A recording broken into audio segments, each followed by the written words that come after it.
Can pigeons read? This one gives every indication, because he's been taught to distinguish between two words and to behave appropriately. He's learned his different response to each sign by being rewarded with food. So the bird isn't acting independently. Its behavior is shaped by controlling its environment.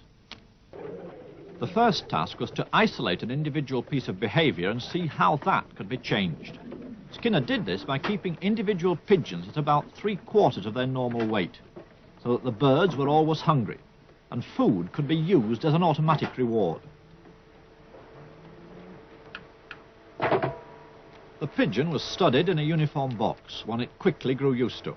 One piece of behavior, pecking a coloured disc, was measured on a graph.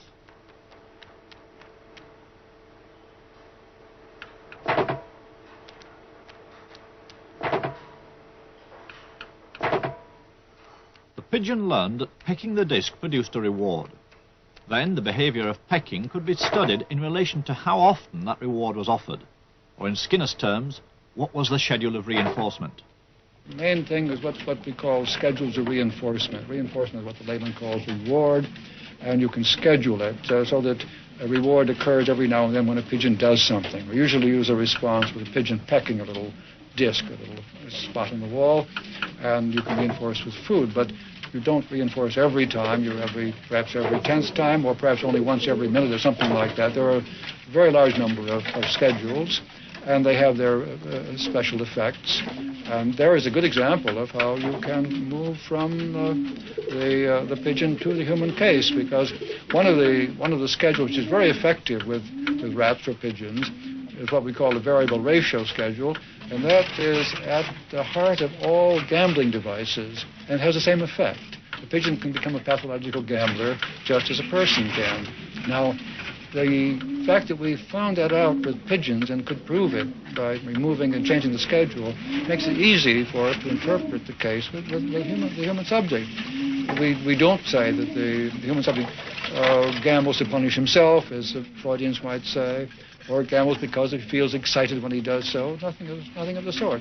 People gamble because of the schedule of the reinforcement that follows, and this is true of all gambling systems. They all have variable ratios built into them. So what we've learned from the pigeon, it made it possible to interpret this vast field very effectively. Where does that leave free will? Because we all think we have a choice whether to do things or not to do things. Yes. Well, you see, it leaves it in the position of a fiction. We have assumed somehow or other that these internal states, feelings, and so on, have initiated something. They have started something. They have created. We have done something in a voluntary way. We have willed to act. If you now look at the actual history, we find that there are external reasons why this has happened.